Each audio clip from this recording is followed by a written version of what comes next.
My name is Dr. Adrian Reinhardt, and I'm the last surviving member of the Kronos project team under the National Aeronautics and Space Administration. You've never heard about me or the project, because for all intents and purposes, we do not exist.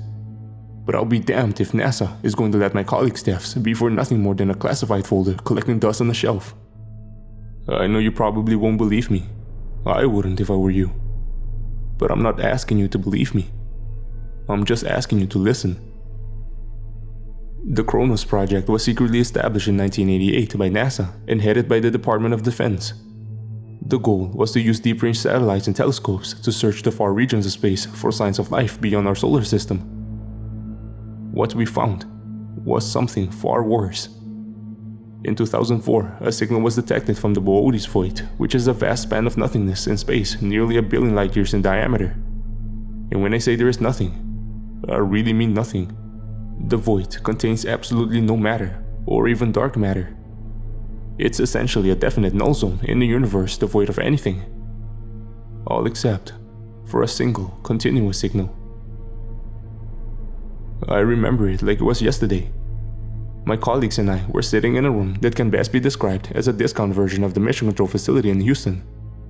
We were all there at our desks, going over sheets of useless data from other reconnaissance scans, until the detection alarm started to go off, signifying that a signal had been detected from deep space.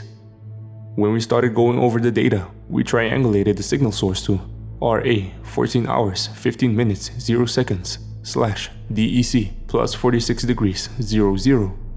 For those not versed in stellar coordinates, it pointed right smack dab in the middle of the void. Given the vast empty region of space, we at first had thought it was a system malfunction. But when we restarted it, it began immediately reporting a signal from those coordinates once again. We had originally thought we were just picking up fragments of a supernova or stellar burst of a long-dead star that had once been in that section of space. But that hypothesis was quickly uprooted when we were able to filter through background data and convert it into an audio format. It wasn't one long wave of static that you would normally detect from such cosmic events. It was a continuation rhythmic series of beeps that sounded eerily like a heartbeat. Now, of course, we were miles away from actually confirming or denying that this signal was the work of some advanced alien civilization hiding away in the empty regions of space, but we were still absolutely ecstatic over the finding. I don't remember seeing a single one of those faces in there not smiling from ear to ear while that beating pulsing signal repeated itself over and over again through the speakers of the control center. Following our little eureka moment, we followed the proper procedures and contacted our administrators and awaited further instructions as we aimed every satellite and listening device we had at our disposal at those coordinates. I remember feeling like a kid on Christmas Eve as I was driving home that night, so impossibly eager to see what the next day would bring. Unfortunately, the days would roll into months, then into years, until the next chapter of ongoing cosmic heartbeat signal would present itself. On August 24th, 2009, we were given the go-ahead by the Obama administration to send a reply signal into the same region of the void that the signal was still coming from. Although this was mainly done as a ceremonial milestone, given the fact that the region of space was nearly 700 million light years away, it would at least be 1400 million years for a reply to our message would even reach us. Given that the message was still a continuous repetition of 2 beats per second, we decided to use a similar frequency using a Morse code translation of hello. We popped some champagne and enjoyed the event, as much as one could in a top-secret research facility under a shadow section of the United States government. That night, around 3 a.m., I received a call from Dr. Westcott concerning the signal. I'll never forget how disappointed and yet terrified his voice was over the phone. "The signal," he said. "It just stopped." For years, this seemed to be the end of our little interstellar communications, but we still carried on with our research, always keeping at least one monitoring device locked on the targeted coordinates of the void. We had a few detected bursts of information that piqued our interest at the time from other regions of space, but nothing like heartbeat signal. I wish I could tell you that's where the story ends. I wish I could say that, rather than typing this out as the last few hours of my life ticked away, that I was back in the facility searching the stars. But these are the wishful thoughts of a man at the end of his rope. It's at this time I've come to the realization that there are no happy endings. 8 months ago, while going through a routine series of scans, we received yet another transmission from the Boodies void. One I'm still trying to come to terms with. Not because it began again, but because it defied the very laws of physics. This was the message, translated in Morse code.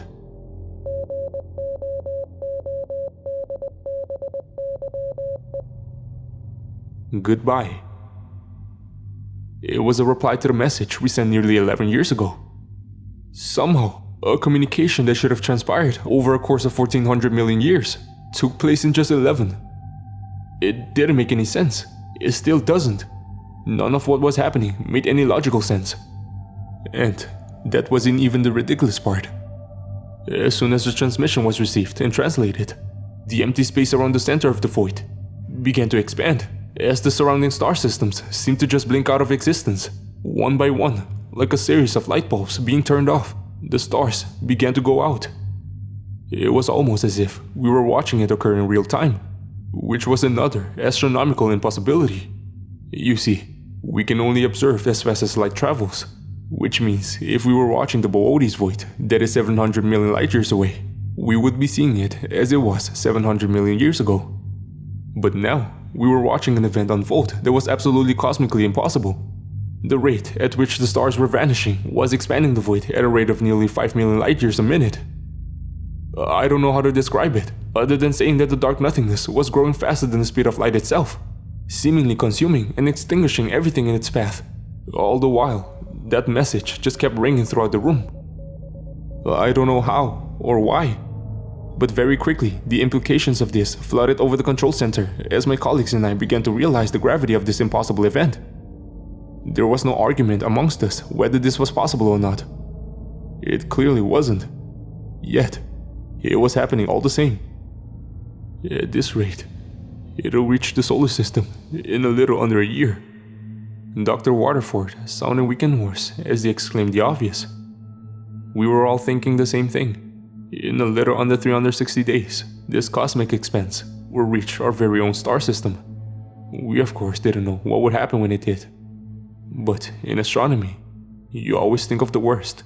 If the sun was somehow extinguished by the void, as all the surrounding stars were, it would take a little under a year for the Earth to become an uninhabitable wasteland.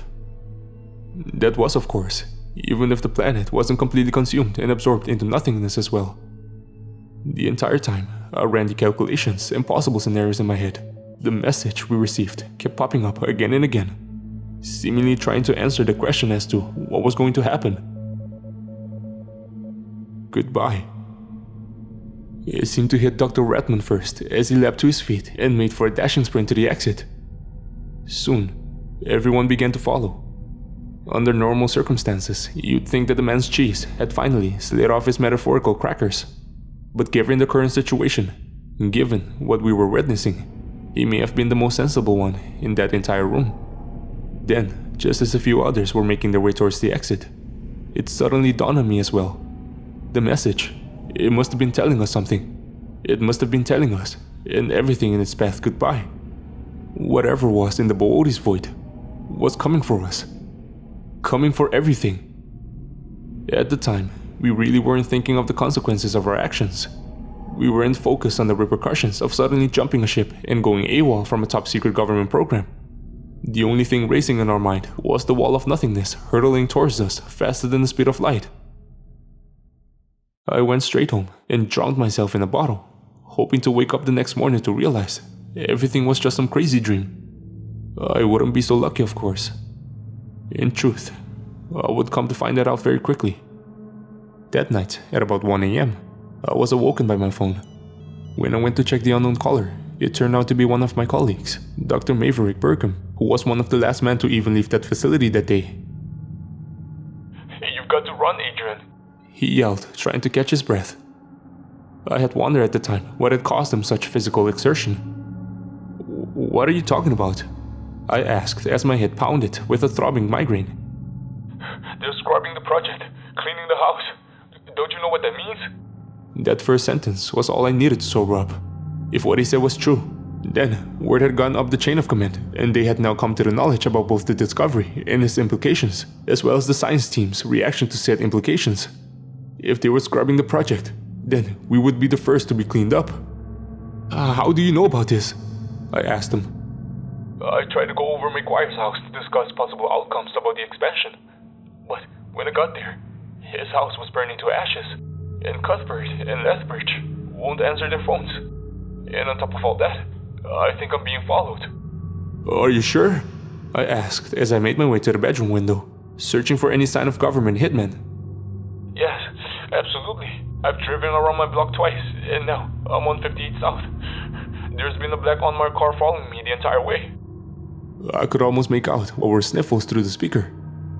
Listen, you've got to get the hell out of Dodge right now, while you've still got a pot to piss in. If you're half as smart as I know you are, then you'll... Those were the last words I heard from him before the signal gave out. I didn't need much of a warning after that. I quickly got some things together and piled up in my Avalon and hit the highway. I've been on the run ever since, dodging any signs of suspicion by moving state to state, county to county. All until now. Once I post this, they'll obviously be able to track it.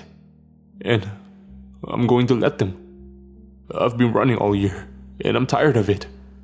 Mainly because there doesn't seem to be a point to it any longer. Within a few months, the expense will reach us anyway. So, forgive me if I take the easy way out of this. I wish I could tell you in these final words that the governments of the world are working together to somehow try to stop this. But they know better. They know it's coming. And rather than be upfront with you, they want to hide it as long as possible. That's why there's been so much shit clogging the news and media here lately. They want total blanket coverage of so much chaos here on Earth. That way, no one looks up to see the inevitable. It's coming, and there's no stopping it.